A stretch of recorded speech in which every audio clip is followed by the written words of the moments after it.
So, welcome to the Encephalitis International podcast. In this edition, we are going to be talking about a topic, metagenomics. It might have you looking puzzled and saying, meta what? Or you might be an expert in the condition. But bear with us whilst we unpick this fascinating area of science and one that is particularly relevant to encephalitis or encephalitis, however you say it and wherever you are in the world. And of course, it's not just encephalitis, but also other conditions. Before I introduce today's guest, I want listeners to know that we've got support available if you find any parts of our conversation a challenge. And as always, you can find some helpful links in the description of this episode. I now want to introduce my guest, Professor Michael Wilson from the Encephalitis or Encephalitis and Meningitis Center, University of California in San Francisco, or UCSF as it's very fondly known. Michael is a neurologist specializing in infectious and autoimmune diseases of the central nervous system. His laboratory applies metagenomic and immune repertoire sequencing techniques, as well as phage display antibody discovery technologies to enhance our understanding of the causes and immunopathogenesis of multiple sclerosis, as well as autoimmune and infectious causes of meningoencephalitis. I've got no idea what any of that means, but Michael is going to tell us. So we're all going to find out together. Michael's a long-time supporter of our work, a member of Encephalitis International's scientific advisory panel. And indeed, we even did a patient event together last year at UCSF, where we had nearly 100 encephalitis survivors and caregivers. Welcome to the Encephalitis Podcast, Michael. Thanks so much for having me, Ava. It's a real thrill to be here. You're so welcome. I'm going to start with a little bit about you. Can you tell us a little bit about your background and maybe even something juicy, a snippet from your personal life or a hobby that you enjoy? Sure. So I'm originally from the Midwest. I grew up outside Chicago, and then I did medical school out here in San Francisco, and then did my neurology training in Boston, and then came back to UCSF about 11 years ago and have been here ever since. And I wish I had more juicy tidbits, but I'm a father of two teenagers, and they take up most of my time, but we like to hike out here and trying to get back into fly fishing. Wow. Okay, fantastic. Well, we're going to dive right into some of, I guess, what are the fundamentals of metagenomics. So how do you define metagenomics and what distinguishes it from traditional genomics? Great question. So yeah, it's a mouthful of a term, but it's the basic idea is it's a way and there are different ways to do metagenomics, but the idea behind it is to catalog all the genetic material in a sample. So that sample could be anything. People have done metagenomics from swabs of the New York subway. You can do metagenomics on pond water. You can do metagenomics. Turn that off. You can do metagenomics on any substance. And for us, as a physician who sees patients with encephalitis and meningitis, it's most high yield for us to do it on spinal fluid. And instead of usually when people talk about doing genomics, they're specifically talking about cataloging the human genetic information in a patient. So sometimes people can have encephalitis related to a condition that they inherited from one of their parents. And so they might get genetic or genomic testing done to see if they have a genetic susceptibility to having brain inflammation.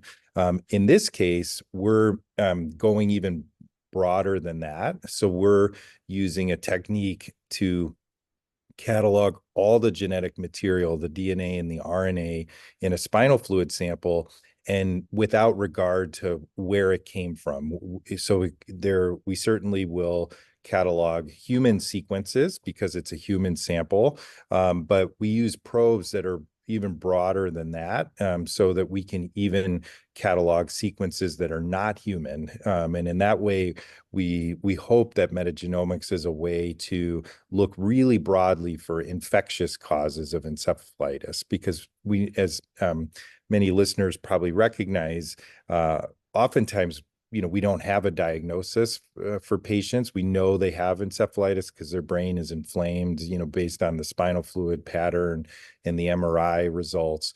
But we don't know the underlying cause of that inflammation.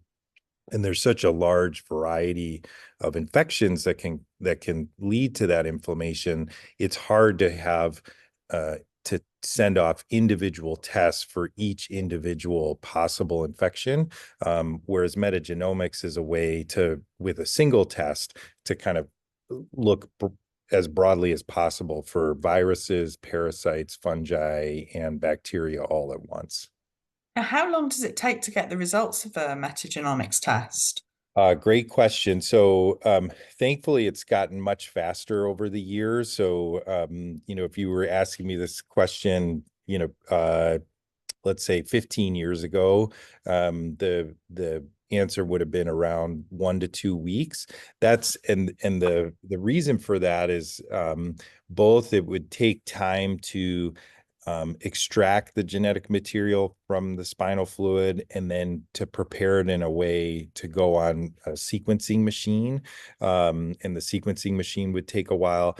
And then on the flip side, once you get all this data back, and you do get quite a bit of data, the computer algorithms that sort through the data used to be quite slow. So on each end, it could take a week, so a couple weeks total.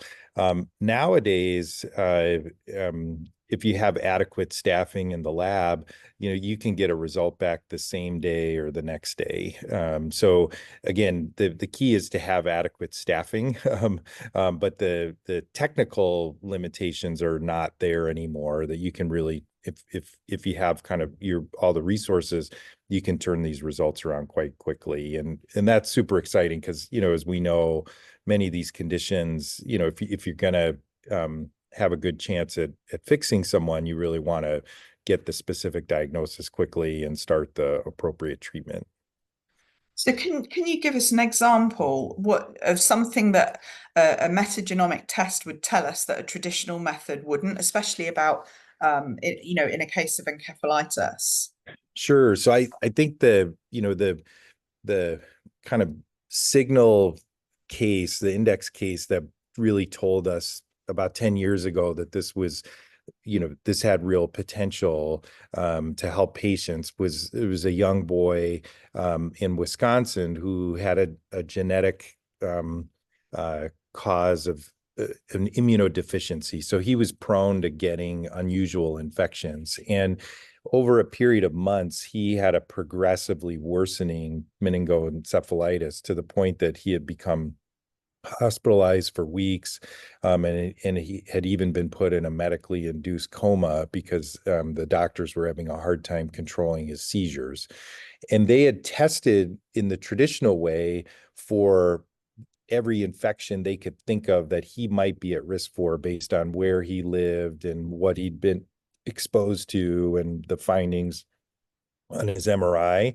And all the tests that they had sent for those infections had come back negative. And so they reached out, and we performed this metagenomic test, and we found a bacterium called Leptospira, which was a big surprise to everyone, because it's an unusual infection in the United States, but it's actually a pretty common infection in certain parts of the world. And it turned out that about 10 months before, the boy and his family had traveled to Puerto Rico, and they'd swam in fresh water there.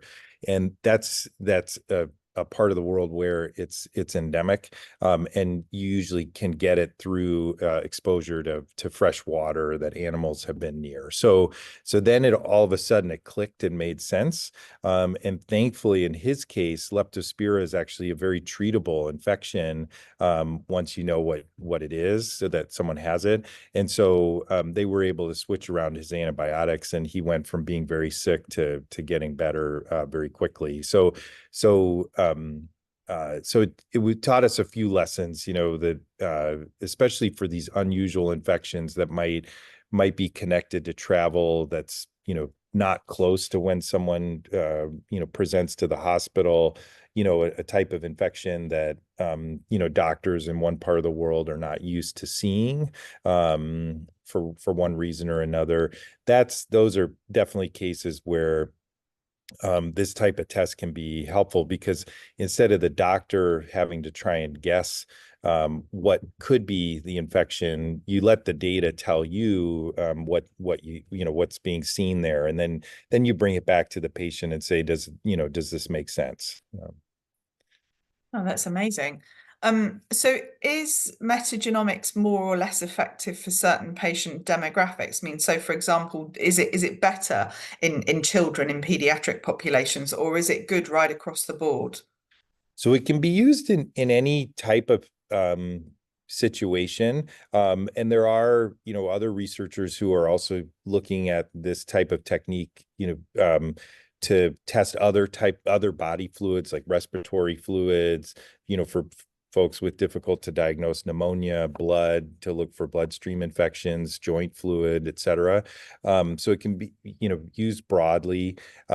I think in the encephalitis world, there are certain patients who are more likely to get out of the box infections that are harder to pick up with traditional tests, and those include like the young boy folks who are immune suppressed for one reason or another, whether it's a genetic cause, or maybe they're had a transplant and they're immune suppressed for that, and so they're more prone to unusual infections.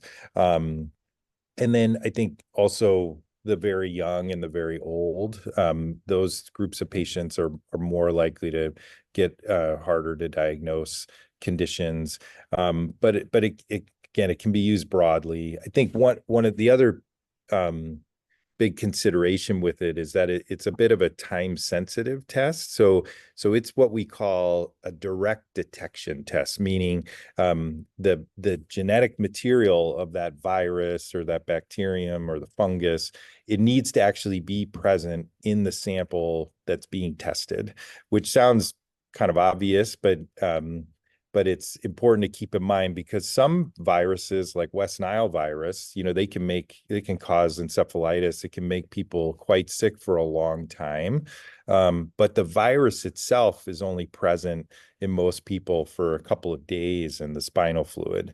And so if we get a spinal fluid sample maybe 2 weeks into that person's illness, they might still be very sick, but the viral RNA might be gone. And so in that case, the metagenomic test won't pick it up.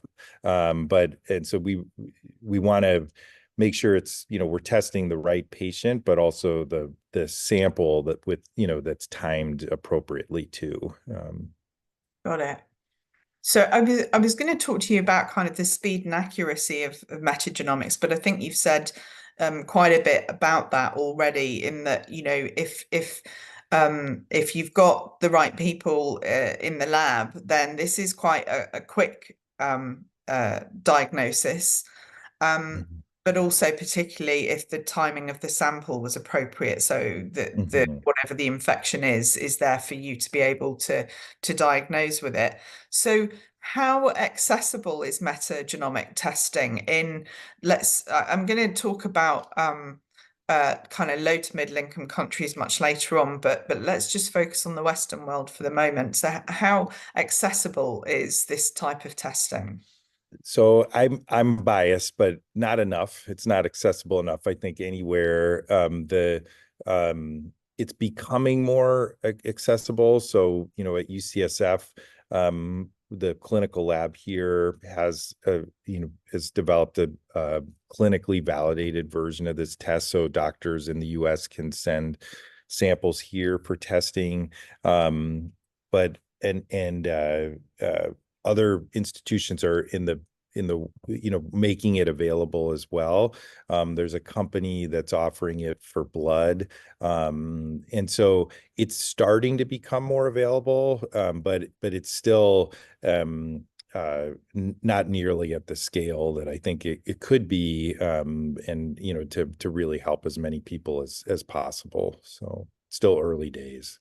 Even though I think the science has been worked out for a number of years, it's just a whole nother lift to kind of scale it up. Is it expensive? Is that one of the challenges to rolling it out more broadly? Yeah. So depending on the specific test, the price, at least in the United States, ranges anywhere from $2,000 to $3,000 for the test, which is a lot of money. Healthcare in the U.S. is quite expensive across the board. So, many diagnostic tests are, in that range, but it's certainly not cheap, and that's both because of these sequencing machines are quite expensive still, although they're becoming much cheaper pretty quickly over time, and then also the computing power you need to kind of filter through the data is not trivial either. Can metagenomics contribute in any way to treatments for things like encephalitis, or even maybe new treatments or vaccines? What does it have a role in that in any way? I think indirectly. I think part of, I think it can be helpful in the sense that it gives you the first step to getting effective treatment is to know what you're treating. So I think we've certainly had, many cases in which, we've gotten real clarity for the doctors, either to find an unusual infection which has a specific treatment, or to give doctors more reassurance that the person doesn't have an infection. So as we know, there are many cases in which the doctors are back and forth, could this be an unusual infection, or is this, an autoimmune condition that we should give immune suppression for? And doctors often will delay starting steroids or other things like that because they're worried that they said, maybe we should just send off one or two more infectious tests to be as sure as possible we're not going to hurt this person by immune suppressing them. And so I think metagenomics has that advantage too, that since it can look very broadly for an infection, a negative result can help doctors feel more comfortable, to proceed with more confidence about, with immune suppressing drugs, that thinking that maybe someone doesn't have an infection. And will metagenomics, obviously the focus, as you've described, is infections. Will it have a role in the future other than just ruling out infections so that people can think about autoimmunity? Would it have a role in the future for things like autoimmune encephalitis or not? Great question. So I think that yes, in a couple of ways. I'd say, and this is work that this is still in the research stages, but it's getting close to being, kind of translatable to the clinic.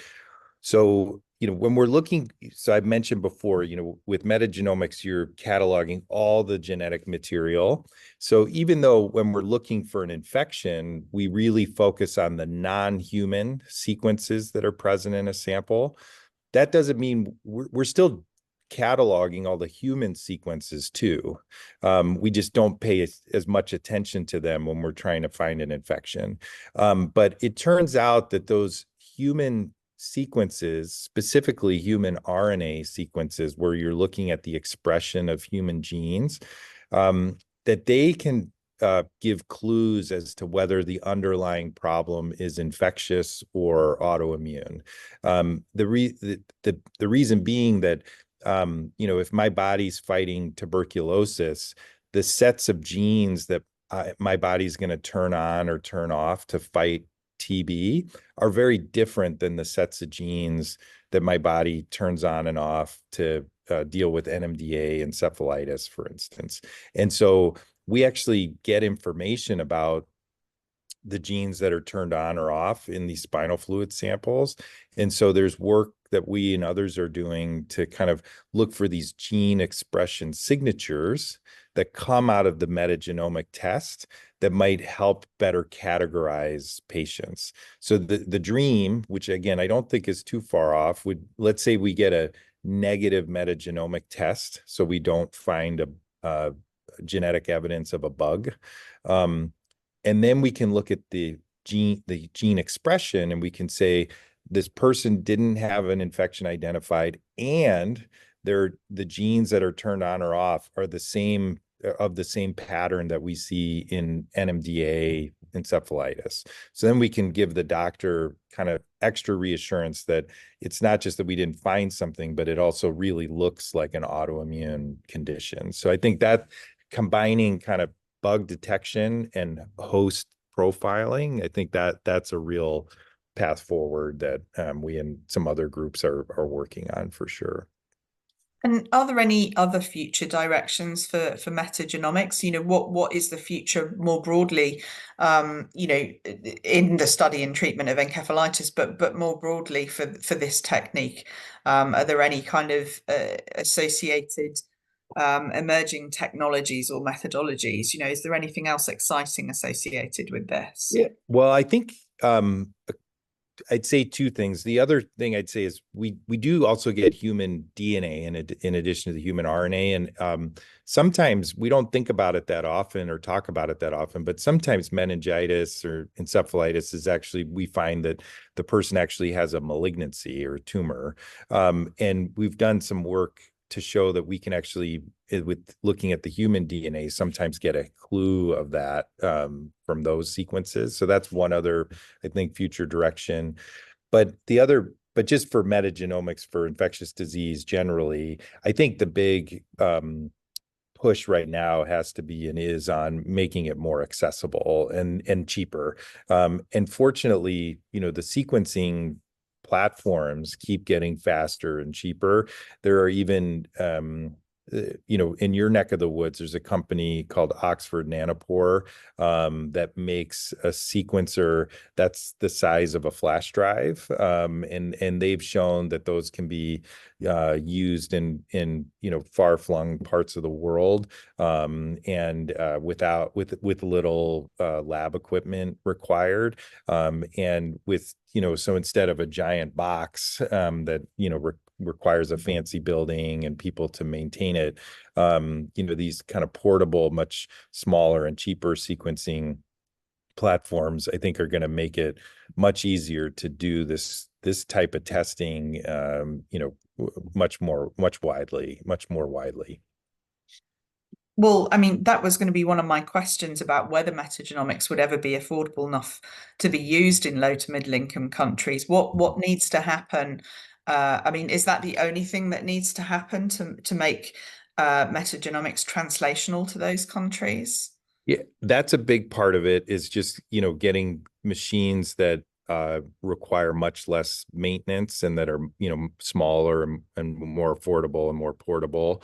The other thing is to make the compute portable and affordable. And because traditionally, when you would get these big data sets back, you'd need a server farm to powerful set of computer servers to locally available to process the data.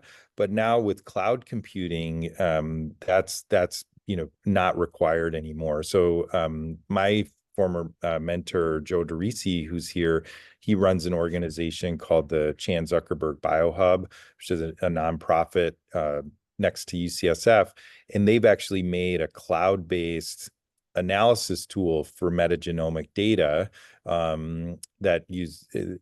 so people who generate these data sets anywhere in the world can upload their data just with a laptop to the cloud and then use the power of the cloud to analyze their data. So they don't need to have anything more than a laptop to be able to analyze their data set. So that's been a really powerful kind of enabling tool as well. That's amazing. Do you think that metagenomic research can influence public health policies and strategies for managing infectious diseases in any way? Yeah, I think yes. I think a really vivid example of that is that the Chinese actually used metagenomics on a respiratory sample for the first patient in whom they detected SARS-CoV-2. So because at that point, it was an unknown virus, and so if they had used traditional diagnostic tests where you have a hypothesis, I think it's this virus, so I'm going to use the test that picks up this virus but no other virus, they would have kept coming up empty-handed. But instead they used metagenomics, so they just cataloged again all the genetic material in that patient's respiratory sample, and they found viral sequences that were a close match, but not an identical match to the original SARS coronavirus. And they were able to put together the new sequence of what we now know as SARS-CoV-2. So I think, and obviously detecting that virus had massive public health consequences. So I think that's a real important use case to highlight that this tool can find unusual known infections, but it can also detect unknown infections. So for if there's a concern that someone has an emerging or re-emerging infection of public health consequence, this is a really good surveillance tool. I did not know that. That's a really great example. Are there any ethical considerations that need to be thought about in the use of metagenomics in clinical diagnostics and research? Great question. I think, I think a couple of considerations. One is, even though the focus of the test is to look at the non-human genetic data, like we've mentioned in our conversation, the test does generate human genetic data. Not as the human data are not as complete as if you were doing a whole genome sequence of someone, but you do get human genetic data. And so I think, there's privacy concerns around that, just like there is when, if you're doing a human genetic test. So that needs to be taken into account. And the other thing I think that's really important is the blessing of metagenomics is that it's very agnostic. So it tells you all the microbes that are present in a sample, but that's also the curse of it. So you're looking so broadly, you're going to see everything. So you're not just going to see an infection that might be there. You're also going to see microbes that are contaminants from the laboratory that's processing the sample. You're going to see microbes that might have been on the skin of the person from whom the sample was obtained. And so there's stewardship required in terms of how the data are interpreted. If you kind of just look at one of these data sets for the first time, it can look like everybody has bacterial meningitis, but most people don't. And so I think the other kind of ethical consideration is to really do the test with the proper controls and the proper analytic tools to make sure that you don't overcall infections when they're not really there. What excites you most about the future of metagenomics and encephalitis research as well? What's exciting you the most, and what do you think the biggest challenges are? I think for metagenomics, I think just we get here in San Francisco, we get very excited when we figure out a case, but it also is a little bittersweet because we also know that for any case we figure out, there's so many more that are not being solved because the testing is just not more widely available. So I think that just accessibility, I think, is we have to, as a community, we really need to focus on now. I think to the extent it can help individual patients, that's very exciting. But also maybe to help us better understand the causes of particular syndromes. I think, neuroinflammatory syndromes, I think that there's real possibilities there as well. And I think the other thing I'm excited about is, a lot of times when we run this test, we don't find an infection. And so I think it underscores something that we recognize a lot more and more over the last 10, 20 years, which is that many more cases of encephalitis are probably not infectious. And so I think with every negative test result, it just really, it's a push to keep working on the tools to find new autoantibodies, like new types, new conditions, like new NMDAs, or just new causes of autoimmune encephalitis too. I think when we started this work, we didn't know kind of what proportion of cases we were gonna find an infection in, and we certainly find it, but there are many cases in which we don't. So I think it really highlights that there's a lot of non-infectious research that needs to be done too. It's a good point.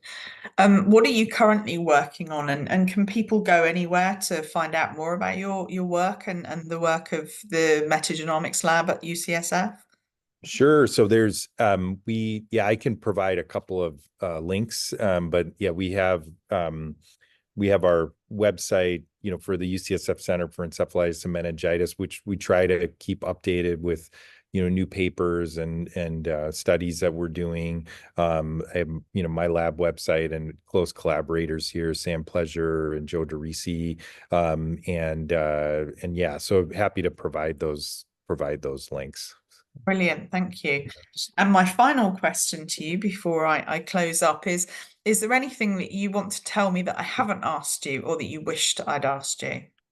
No, I think it's been a great conversation, and thanks for helping to raise awareness of the work that's being done and this kind of emerging technology. Well, thank you for all of your incredible work on it. I know I'm gonna see you soon. I just saw you in Atlanta, despite the IT outage that I was trapped in anyway. And I will see you again soon. But thank you so much, Michael, for taking the time to drop by the Encephalitis podcast today. As I mentioned in my introduction, Encephalitis International has a number of resources that are available to anyone affected by the condition.